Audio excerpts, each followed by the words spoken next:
एलिनी cardia यानी Elsa, यही नाम था उस बेटी का। जब वो महाराज जी से मिली तो एलिनी को महाराज जी ने नाम दे दिया द्रौपदी। 20 फरवरी 2024 को गोवा में हमसे विदा ले गई। कई चित्र हैं, आप देख रहे हैं कि महाराज जी भक्तों के बीच में बैठे हैं, द्रौपदी जी खड़ी हैं। कहीं द्रौपदी जी का हाथ पकड़े हुए महाराज जी, कहीं द्रौपदी कुछ पढ़ा रही हैं। तो डॉक्टर एल्बर्ट यानी रामदास जी 23 दिसंबर 2019 को हमसे विदा ले गए। और जैसे वो बोले हर दादा को हई दादा, हई दादा।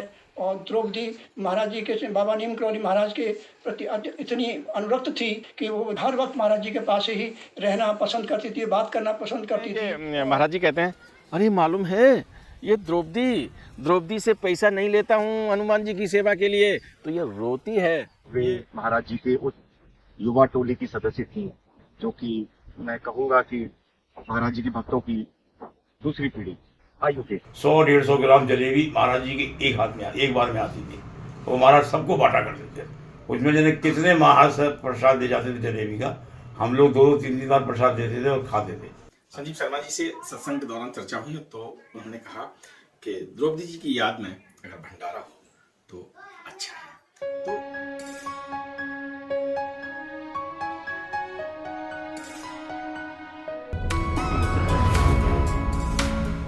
एलिनी कार्डिया यानी एल्सा, यही नाम था उस बेटी का। जब वो महाराज जी से मिली तो एलिनी को महाराज जी ने नाम दे दिया द्रौपदी। मित्रों, जब ज़िंदगी में बहार होती है, आप देख रहे हैं, बिल्कुल यहाँ ऐसा लगता है कि ज़िंदगी इसी तरह से पुष्पों से सजी रहे। हम आपको लिए चलते हैं 1970 के दशक में, जब महाराज जी अपने आश्रम में, वृंदावन में, कैंची धाम में या अन्य जहाँ जहाँ वो जाते थे, बड़ी संख्या में विदेशी भक्त उनके पास आया करते थे। और उसी समय ग्रीस से एक 21 वर्षीय लड़की हंसती खेलती मुस्कराती, जिसका बड़ा हंसमुख स्वभाव था। तो 1970 की बात है कि वो आई भारत, और भारत में जिस शांति की खोज थी उन्हें, जब महाराज जी का सानिध्य उन्हें मिल गया, शरण मिल गई, तो उन्हें जीवन का उद्देश्य मिल गया। 21 वर्षीय लड़की आध्यात्मिकता के रंग में रंग गई, और जब महाराज जी का सानिध्य मिला, जब उनकी छत्र छाया उन्हें मिली, तो वास्तव में उनका जीवन खिलखिला उठा। आप चित्र में देख रहे हैं ना, द्रौपदी जी हैं, महाराज जी कुछ पढ़ रहे हैं, बहुत मंद मंद मुस्कुरा रहे हैं महाराज जी, और पीछे खड़े हैं हरि शर्मा जी, अलीगढ़ वाले, है ना, महाराज जी के अनन्य भक्त, जिनका सत्संग आपने हमारे साथ देखा है। तो हरि दादा खड़े हैं, मैं फिर उनसे मिलूँगा और ढेर सारी बातें करने का है मन। तो हरि दादा खड़े हैं, द्रौपदी खड़े हैं, और महाराज जी कुछ पढ़ रहे हैं। और भी चित्र हैं, आपको देख रहे हैं कि महाराज जी बैठे हुए हैं और 2 भक्त बैठी हुई हैं, उसमें से एक द्रौपदी हैं जिनका वो हाथ पकड़े हुए हैं, है ना, देख रहे हैं ना आप। एक चित्र में देख रहे हैं कि महाराज जी के पीछे खड़े हैं और द्रौपदी बहुत प्रफुल्लित हैं। यह ज़िंदगी के ऐसे रंग जिनके बारे में मैं आपको बता रहा हूँ। और मैं यहाँ से गुजर रहा था तो मुझे लगा कि ज़िंदगी जब रंगदार होती है, ज़िंदगी जब जीने का जज्बा होता है, जब ज़िंदगी में एक उद्देश्य मिल जाता है, तो ऐसी है। आसमां से जब कोई तारा टूट जाता है, टूटते तारे को देखकर कहते हैं कि कोई चला गया। और सृष्टि का चक्र है, आता है जाता है, ये रोज़ की बात है। और इस सृष्टि के चक्र में जब लगता है कि जो सितारा टूटा है वो अपने आंगन का था, अपने ही फलक में आज वो सितारा टूट गया है। तो नमस्कार, आप देख रहे हैं धर्मदृष्टि पत्रिका का यूट्यूब चैनल दस्तक मीडिया। मैं विनोद शुक्ला आपको सुनाता हूं बाबा नीम करौली की अद्भुत गाथाएं।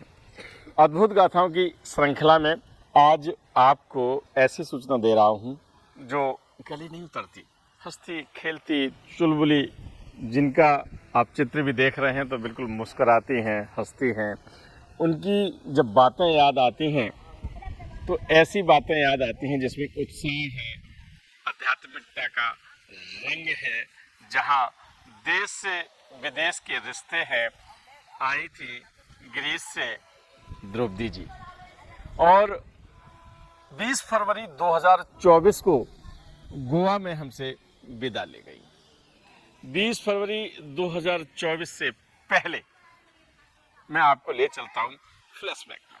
आप मेरे साथ आएंगे, वर्ष 1971-70 का दौर था और उस समय बाबा नीम करोली के जो भक्त मंडली थी विदेशों में बहुत ज़्यादा थी, विदेशों में बहुत बड़ी संख्या में भक्त हो चुके थे और नाम आप सुनते हैं, रामदास हैं, भगवान दास हैं, हनुमान जी हैं, हनुमान दास हैं, बहुत बहुत नाम हैं जिनके बारे में मैंने बहुत सारी कथाएं सुनाई हैं। और ऐसी ही एक 21 वर्षीय बालिका ग्रीस देश से आई है और जिस शांति सुकून की खोज है भारत में, पूज्य बाबा नीम करोली का जैसे ही उन्हें सानिध्य मिला, उन्हें जीवन का उद्देश्य मिल गया। कई चित्र हैं, आप देख रहे हैं कि महाराज जी भक्तों के बीच में बैठे हैं, द्रौपदी जी खड़ी हैं, कहीं द्रौपदी जी का हाथ पकड़े हुए महाराज जी, कहीं द्रौपदी कुछ पढ़ा रही हैं तो वो महाराज जी बैठे। बड़ी प्रफुल्लित रहने वाली ये लड़की जब आध्यात्मिकता के रंग में रंगी तो ऐसी रंगी कि भारत की होके रह गई। गोवा में हॉस्पिटल में भर्ती रही, 16 फरवरी तक वो हॉस्पिटल में थी। 16 फरवरी के बाद वो एक डॉक्टर ने कहा कि अब इनको घर में रखिएगा और वो एक मित्र के घर में रही जहाँ पूरी तरह से उनकी देखभाल हुई। 20 फरवरी को वो हमसे विदा ले गई। मित्रों, ये जानकारी, बहुत सारे चित्र हैं, बहुत सारी जानकारी है। वो महाराज जी के अनन्य भक्त पूज्य रविंद्र कुमार जोशी, जिन्हें हम बहुत रबुदा कहते हैं, मैं उनका हृदय से आभार प्रकट करता हूं कि उन्होंने बहुत सारी जानकारी हमें प्रदान की। जो विदेशों में महाराज जी के भक्त हैं उनसे बातें की और हमें बताई। हम आभारी हैं पूज्य हरिदादा के, पुष्पा दीदी के, संजीव दादा के और महाराज जी के पारिवारिक सदस्यों के। मैं नाम नहीं ले रहा हूँ किसी का, इसलिए कि आप जानते हो, आप सबने इंटरव्यू देखे हैं और साथ में तो उन सबसे हमारी द्रौपदी जी के बारे में बातचीत हुई। और जब हम द्रौपदी जी की बात करते हैं तो उनके सबके अपने अपने अनुभव होते हैं और उन अनुभवों में मैं आपको सबसे पहले एक अनुभव आपको सुनाने जा रहा हूँ। ये 4 चर्च लेन है, डॉक्टर प्रोफेसर सुधीर मुखर्जी यानी अपने दादा ने लिखा है पारस स्पर्श में। महाराज जी बैठे हुए हैं, आप मेरे साथ रहिए और द्रौपदी जी के आप ऐसे किस्से आज मैं बताने वाला हूं जो बहुत कम जगह है या जिन लोगों के साथ हुए हैं उनके पास ही हैं, उन्होंने मुझे शेयर किए हैं, मैं आपसे शेयर कर रहा हूं, आपसे साझा कर रहा हूं। ये दादा का अनुभव है। दादा ने वर्णन किया है कि आप महाराज जी यानी आप महाराज जी तख्त पे विराजमान है, भक्त बैठे हुए हैं और जुलाई का महीना है, वर्ष है 1973। आप जानते होंगे ना, जब 73 की बात आती है तो कलेजा कप जाता है, क्योंकि ये सिलसिला जो चला था वो 73 से शुरू हुआ था और अब भी चलता रहता है। तो मैं उस दिन की बात बताता हूँ जिस दिन सुधीर मुखर्जी ने घटना लिखी है।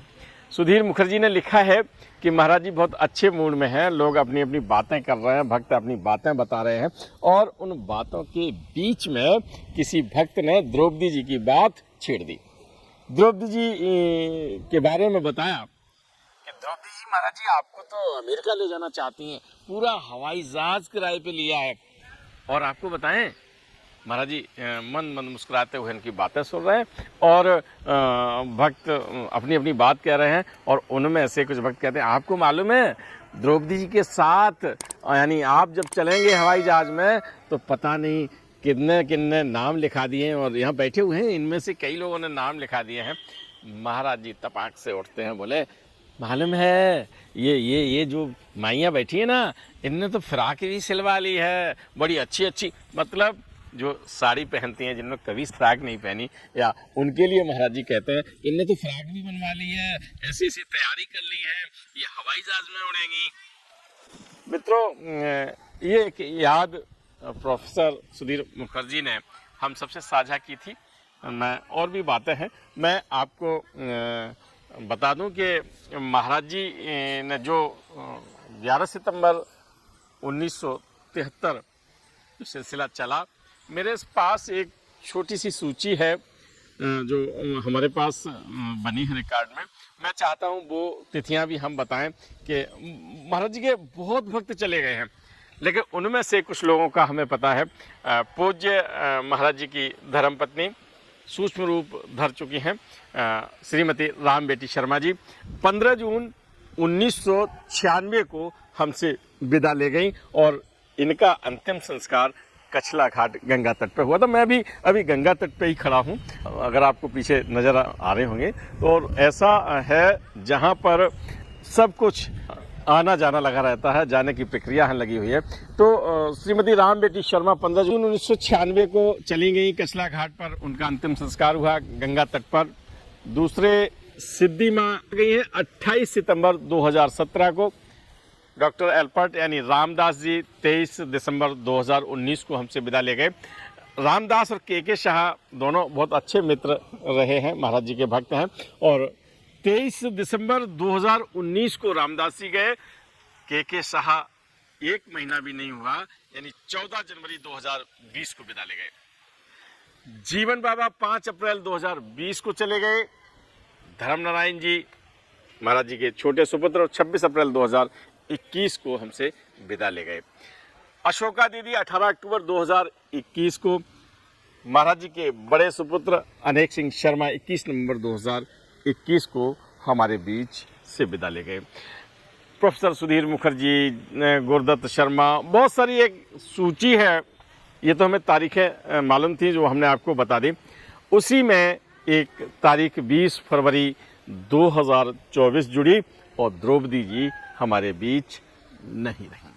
हरि दादा से मेरी बात हुई। हरि दादा रहे हैं महाराज जी के साथ, बरसों रहे हैं।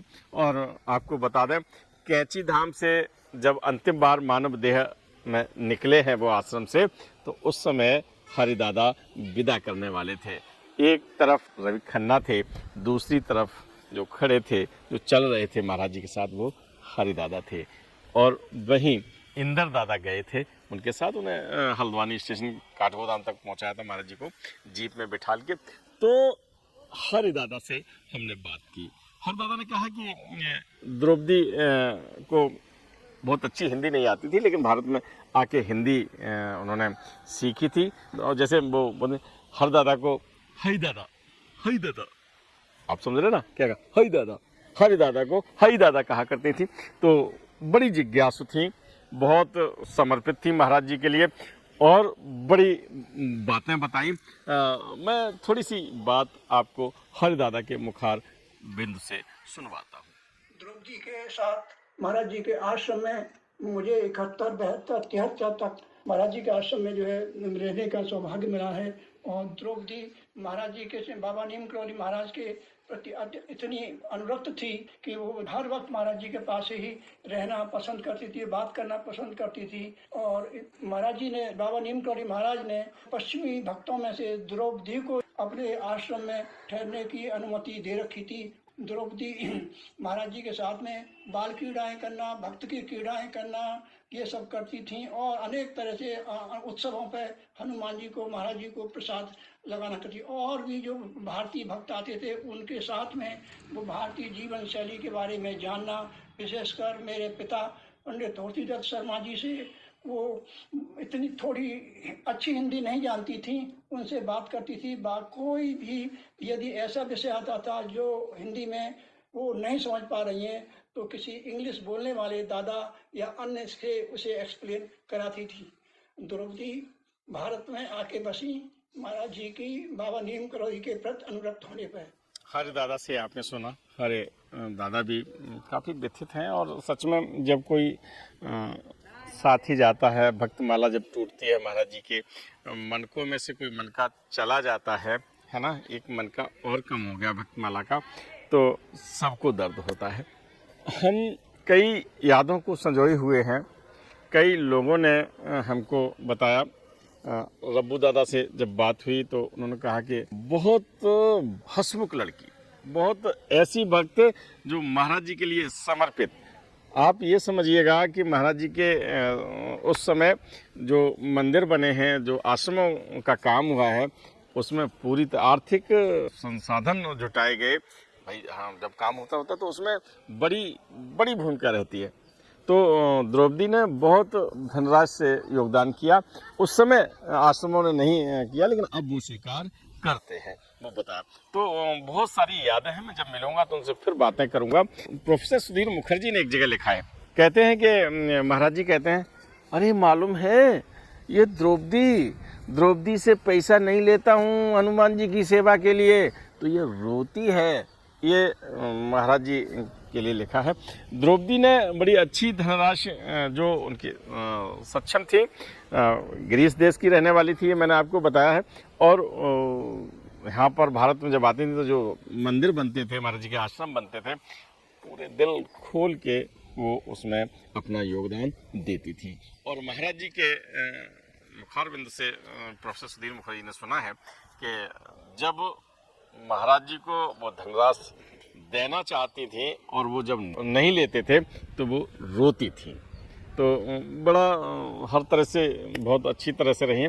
मैं आपको एक ऐसा अनुभव, जो महाराज जी जब चले गए तो किस तरह से उनका संबंध रहा, महाराज जी के पारिवारिक सदस्य से, यानी मैं तो ये कहूँगा उनके अंश से जब मेरी बात हुई, महाराज जी के स्वरूप वही हैं अब, तो उनसे बात हुई तो उन्होंने बताया कि जब धर्मनारायण भैया की बेटे की शादी हुई थी तो उसमें द्रौपदी जी आई थी और पूज्य माँ राम बेटी जी के सानिध्य में रहीं और बड़ी स्नेह पूर्वक उनमें बातें हुआ करती थी। वो माँ को वैसे ही चाहती थी जैसे महाराज जी को चाहती थी। तो जो चीज़ें थीं वो इस तरह की थी, वो बड़ा मिलनसार भी थी।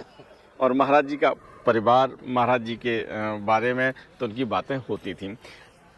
उन्होंने बताया कि एक बार वृंदावन आश्रम में ठहरने का मौका मिला, तो वृंदावन आश्रम में जब वो रहती थी द्रौपदी जी, तो सुबह सुबह उठती थी, पूरे मंदिर की परिक्रमा, बैठ जाना महाराज जी के कक्ष में, ध्यान करना, है ना। और उन्होंने बताया कि जो बातचीत हुई थी तो द्रौपदी जी ने बताया था कि महाराज जी को अचार बहुत पसंद था जैतून का, और जैतून का तेल वो वहाँ से लाया करती थी विदेश से, अपने घर से, और महाराज जी को समर्पित किया करते थे।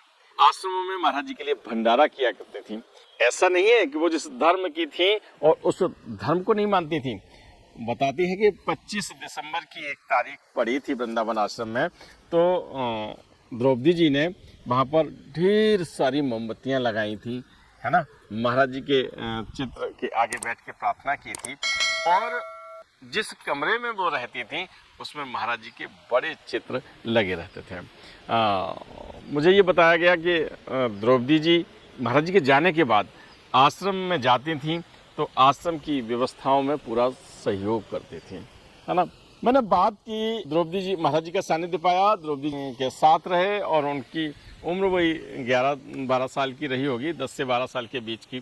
तो उन्होंने द्रौपदी को उस स्वरूप में देखा है जिस स्वरूप में आप चित्र में देख रहे हैं। उनका कहना है कि बहुत बहुत समर्पित भक्त थी वो। आप ये समझिए, जिस तरह से सुधीर दादा हर समय तौलिया लिए खड़े रहते थे, द्रौपदी भी तौलिया ले लेती थी, है ना।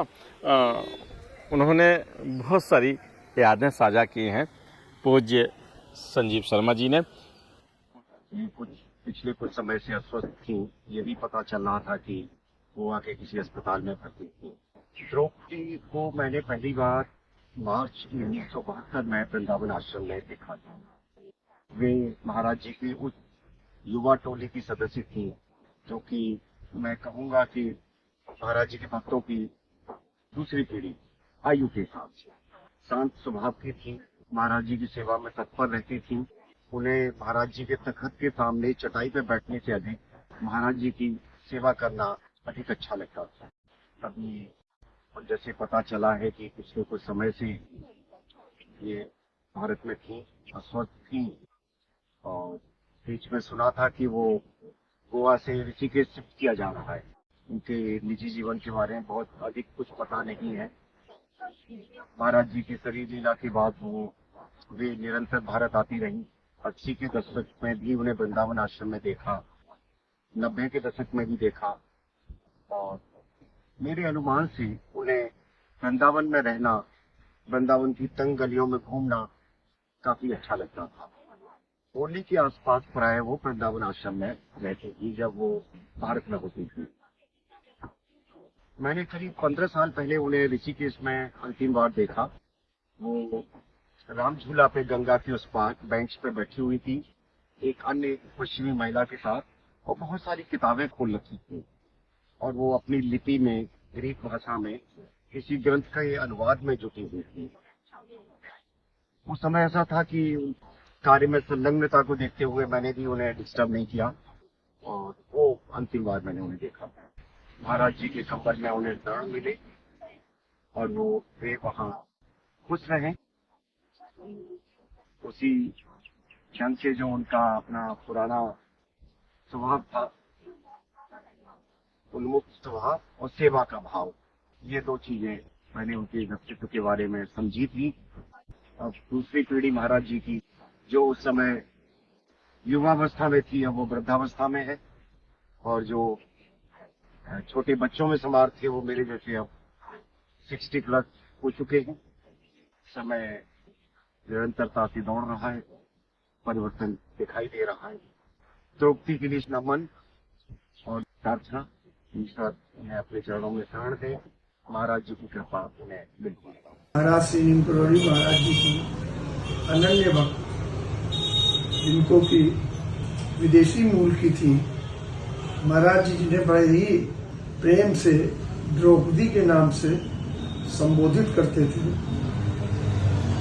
मुझे उन जून 1972 के वे स्मृतियां ताजी हो गई हैं जिस समय मैं महाराज जी के सानिध्य में कैंची धाम आश्रम में 15-20 दिन का गर्मी की छुट्टियों में मेरा प्रवास हुआ पिताजी और परिवार के साथ। उस समय महाराज जी के पास एक बड़ी संख्या में विदेशी मूल के भक्त आते थे और नियमतः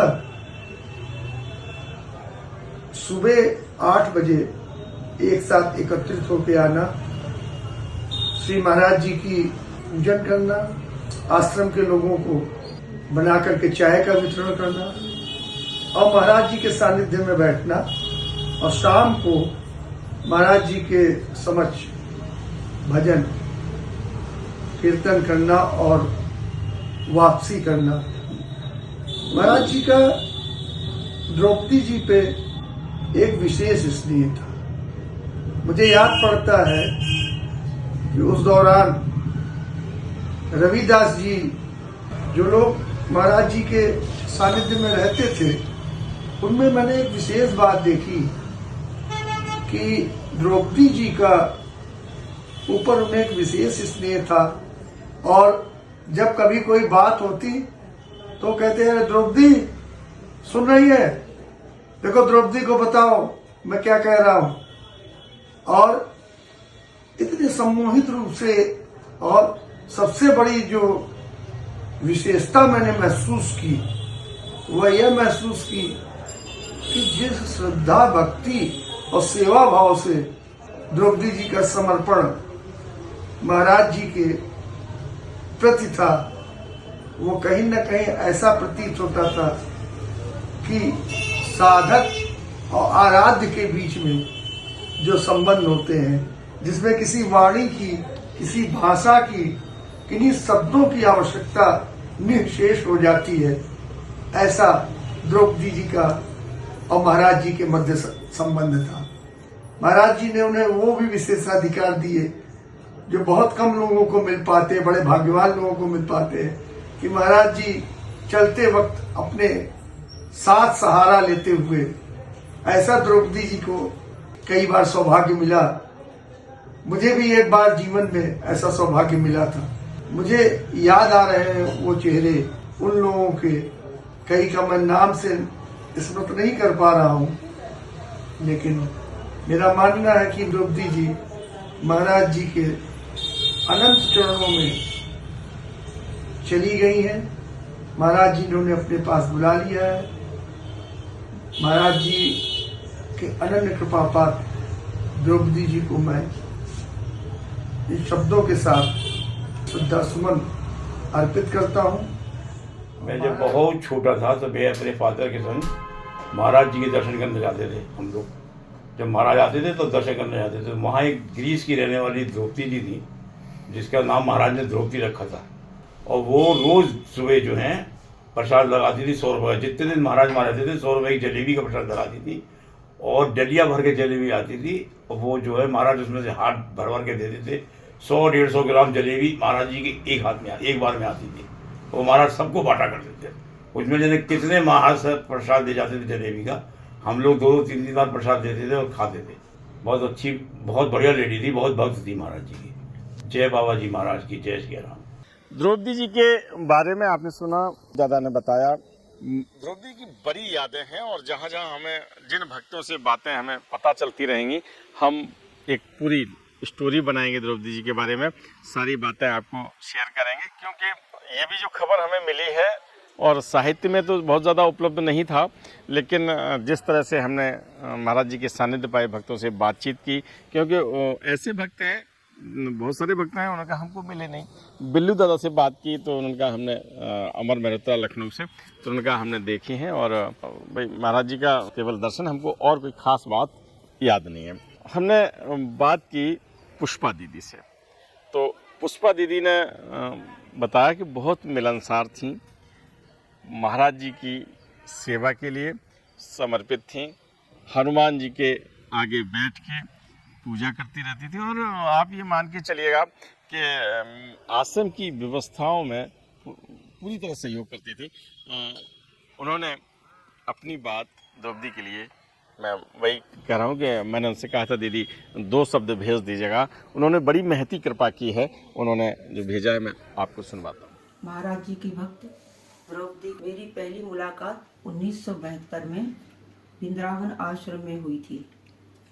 महाराज जी की सेवा में तत्पर थी, बहुत ही शांत स्वभाव की थी, भारतीय परिधान पहनती थी, और भारतीय लोगों से भारतीय संस्कृति, पूजा पद्धति के विषय में बातचीत करती थी। आपने पुष्पा दीदी की बात सुनी। अब जिन जिन को बहुत लोगों से बातचीत की है, मैं सबका आभार प्रकट करते हुए द्रौपदी जी के लिए एक बात कहूँगा कि महाराज जी उन्हें अपने चरणों में स्थान दें। अब मेरे कहने की भी बात नहीं है, उन्हें तो निश्चित रूप से मिला होगा। उनके हम आपको और चित्र दिखाना चाहते हैं। आप देखिए, किसी मंदिर से निकल रही हैं, बड़ा जिंदा दिली से उन्होंने अपनी ज़िंदगी जी है। एक बिल्ली बैठी है ना एक चित्र में, एक में एक बच्चा बैठा है, और ये वो चित्र हैं जो कम उपलब्ध हैं, लोगों के पास हैं, मुझे मिले, मैं आपको दिखा रहा हूँ। एक और चित्र मैं आपको दिखाना चाहूँगा, कृष्णदास जी के साथ खड़े हैं, और वहाँ भी जलधारा है, और उसी में खड़ी हुई हैं। दोनों लोग बहुत प्रसन्न हैं। और देखिए, फिर मैं एक बात बता दूं कि मानव शरीर पंच तत्व में मिलता है, और समय के हस्ताक्षर हर मानव शरीर पर होते हैं। तो एक चित्र आप द्रौपदी जी का ये देख रहे हैं, और दूसरा चित्र ये देखिएगा। दोनों चित्रों में द्रौपदी जी हैं, लेकिन कालखंड ने जो हस्ताक्षर किए हैं वो उनके चेहरे पर भी है। तो ये चलता रहता है, सृष्टि का चक्र है, और इस सृष्टि के चक्र में सबको जाना है। जो आया है उसी में ये एक पुष्प हमारे बीच से चला गया है। महाराज जी की जो भक्ति माला है वो यहाँ छोटी होती जा रही है, वहाँ पर बढ़ती जा रही है। तो मैं केवल एक बात कहूँगा, बहुत सारी बातें करता रहता हूँ, लेकिन आज मैं आपसे एक बात कहूँगा कि जब कोई काम करें, जो अपनी दिनचर्या करते हैं, या जहाँ पे जैसे भी आपका जीवन चल रहा है, उस सब में केवल एक बात जान लीजिएगा कि हमारा ये समय ज़रूर आएगा। ये थोड़ा सा दिखाई पड़ रहा होगा आपको। मैंने आपको बताया जैसे माँ गंगा के तट पर खड़ा हूँ, और मेला लगा हुआ है ना। मेला समझ रहे हैं ना, यही मेला होता है, और ये विदाई का मेला है। इस विदाई के मेले से सबको गुजरना है। ठीक है ना। तो निश्चित रूप से जब हम इसको ध्यान में रखेंगे तो हम सुख और सुकून से जो हमारे जीवन जन्म और मृत्यु के बीच का जो जीवन है वो अच्छी तरह से हम उसे आगे निभा पाएंगे। मैं पुनः जिन लोगों ने इस वीडियो में हमें सूचनाएं उपलब्ध कराई हैं, चित्र उपलब्ध कराए हैं, विवरण दिया है, हम उन सबको हृदय से आभार प्रकट करते हैं। मैं उन्हें प्रणाम करता हूं। ऐसी बेला में महाराज जी के हज़ारों हजार भक्त जो सानिध्य पाए हैं वो अभी भी ये देश विदेश में हैं, जिनसे हमें मिलने का मौका मिलता है। हम कोशिश करते हैं वो जानकारी आप तक पहुंचाएं, लेकिन जहाँ तक हम नहीं पहुंच पाते हैं या जहाँ मिल नहीं पाते हैं तो उनकी जो सूचनाएं होती हैं मिलती हैं, हम आपसे साझा करते हैं। एक पार्वती जी हैं, उनकी भी आई है डिटेल। वृंदावन में कुछ उनके याद में कार्यक्रम होना है। ये जैसे ही जो बातें आएंगी हम आपको बताएंगे। के.डी. कृष्णदास जी उन्होंने लिखा था, उन्होंने अपनी गुरु सिस्टर बताते हुए उन्हें याद किया तो मुझे लगा कि महाराज जी की रसोई का जो अन्नदान हो रहा है वो महाराज जी की तरफ से सब कुछ हो रहा है। ये तो क्यों ना अन्नदान ऐसे लोगों को करा दिया जाए जिनके लिए महाराज जी मानव देह लीला में पूरी तरह समर्पित रहे। महाराज जी की सानिध्य पाए भक्तों से कभी कभी सत्संग चर्चा होती रहती है। तो इस भंडारे के बारे में पूज्य संजीव शर्मा जी से सत्संग के दौरान चर्चा हुई तो उन्होंने कहा कि द्रौपदी जी की याद में अगर भंडारा हो तो अच्छा है। दादा ने बहुत ही नेक सलाह दी, बहुत अच्छा लगा।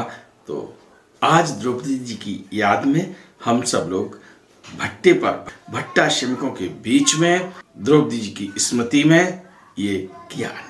महाराज जी की रसोई की तरफ से, समस्त भक्तों की तरफ से, समस्त दर्शकों की तरफ से, और जो धर्मदृष्ट परिवार है, दस्तक मीडिया है, या जो एक बृहद परिवार पूरे विश्व में जो इस परिवार के सदस्य हैं, भले वो महाराज जी के गाथाओं को सुनते हो, उन सब की तरफ से आज का भोजन प्रसाद द्रौपदी जी को समर्पित है।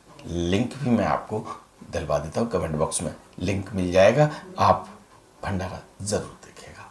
भंडारा को देखते हुए उसमें आप मन स्थिति से जरूर शामिल होइएगा। महाराज जी की रसोई बेवर में आपका स्वागत है। आज की रसोई महाराज जी की रसोई के संयोजन में ही ये आज का भंडारा है। हमने आपको द्रौपदी जी के बारे में बताया था। द्रौपदी जी 20 फरवरी 2024 को हमसे विदा ले गई हैं। आज उन्हीं को ये समर्पित करते हुए भंडारा हम भट्टा श्रमिकों के बीच में लाए हैं। और भोजन प्रसाद में चावल है, पूड़ी है, सब्जी है, हलवा है, ये द्रौपदी जी को समर्पित है। मुझे लगा कि हम द्रौपदी जी को याद करते हुए उनकी स्मृति में महाराज जी की रसोई के संयोजन में ये भंडारा भट्टा श्रमिकों के बीच में अगर हम करते हैं अच्छा लगेगा, क्योंकि हम जब किसी को याद करते हैं और उनकी याद में भंडारा करते हैं तो उन्हीं को समर्पित करते हैं। तो बोलो बाबा नीम करोड़ी की। असुर मारे था पही सुरन राखई निज श्रुति से तू जग विस्तार ही विसद जस राम जन्म कर हेतु। श्री राम जय जय राम, श्री राम जय जय राम। सोई जस गाय भगत भवतरही कृपा सिंधु जनहित तनु धरही। राम जन्म के हेतु अनेका परम विचित्र एक ते का। जन्म एक दुए कहूँ बखानी सावधान सुन सुमति बखानी। द्वारपाल हरि के प्रिय दो जय और विजय जान सब को, विप्रश्राप ते दोनों भाई, तामस असुर दे तिन पाई। कनक कश्यप अरु आटुक लोचन, जगत विदित सुरपति मदमोचन। विजयी समर वीर विख्याता, धरि बराह बपु एक निपाता।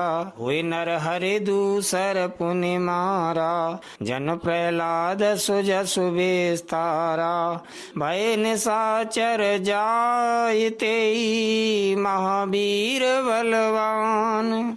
कुंभकर्ण रावण सुभट, सुर विजयी जग जान। मुकत न भय हते भगवाना, तीन जन्म दुज वचन प्रवाना। एक बार तिनके हित लागी, धरे शरीर भगत अनुरागी।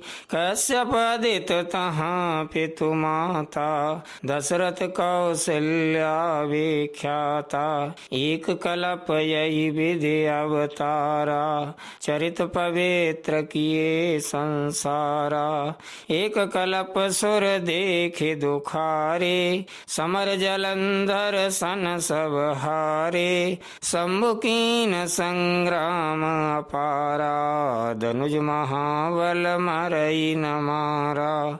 परम सती असुराधिप नारी, ते बलताहि न जितहि पुरारी। छल कर टारे उता सुव्रत, प्रभु सुर कारज कीन। जब ते जाने मरम तब, श्राप कोप कर दीन। श्री राम जय राम जय जय राम, श्री राम जय राम जय जय राम। आसु श्राप हरि दीन प्रमाना, कौतुक निधि कृपाल भगवाना।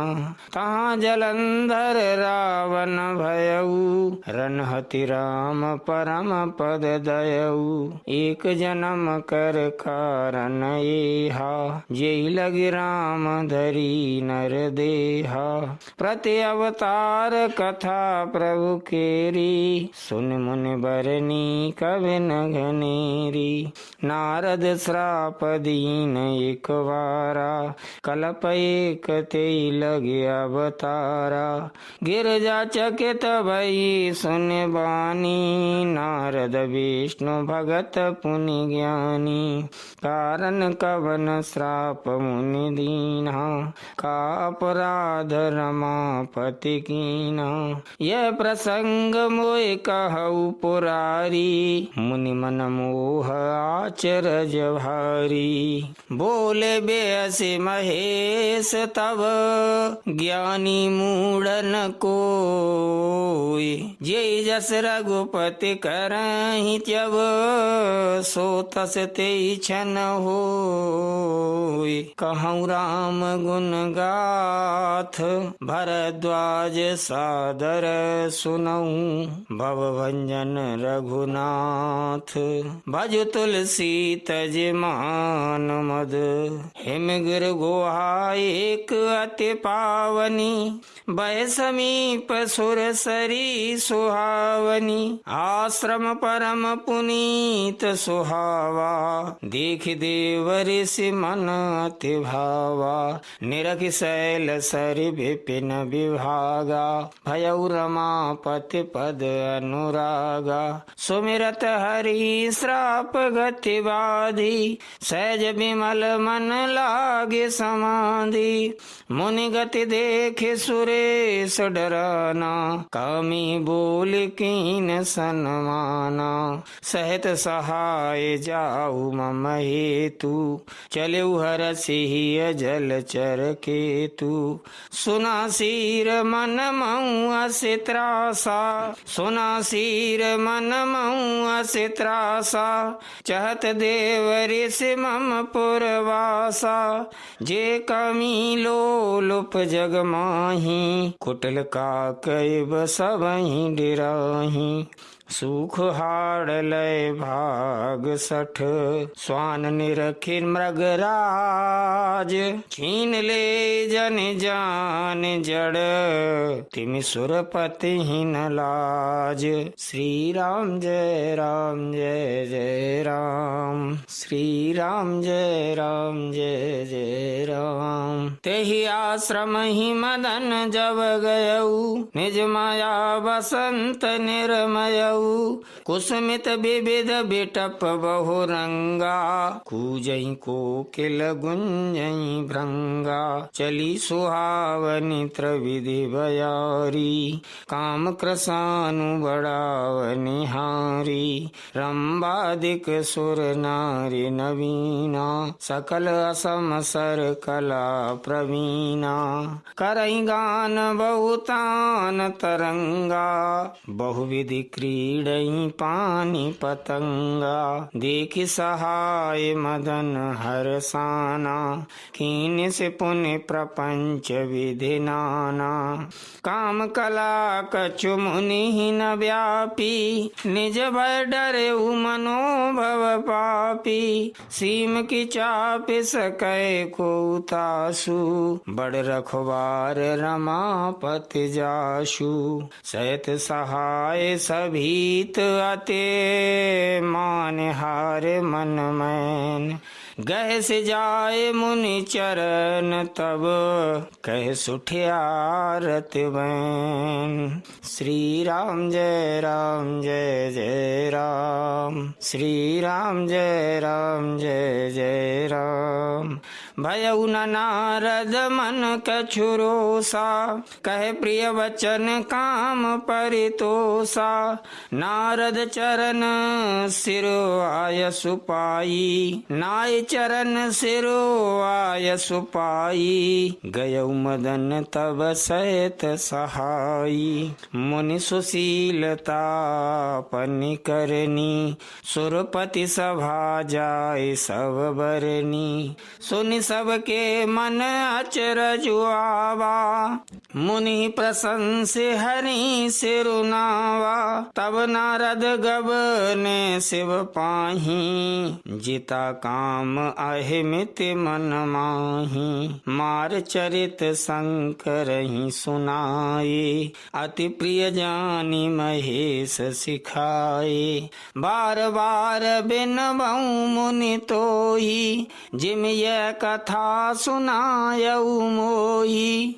तिम जन हरि सुनावऊ कबहू, चलेहू प्रसंग दुरायऊ तबहू, शंभुदीन उपदेश हित, नहीं नारद ही सुहान, भरद्वाज कौतुक सुनहू, हरि इच्छा बलवान, राम कीन चाहै सोई होई, करे अन्यथा अस नहीं कोई, शंभु वचन मुनि मन नहीं भाए, तब विरंच के लोक सिधाए, एक बार कर तल बर बीना, गावत हरि गुण गान प्रवीणा, क्षीर सिंधु गवने मुनि नाथा, जहाँ बस श्रीनिवास श्रुति माथा, हरष मिले उठे रमानिकेता, बैठे आसन ऋषि समेता, बोले बेहसे चराचर राया, बहुत दिनन कीन मुनि दाया, काम चरित नारद सब भाखे।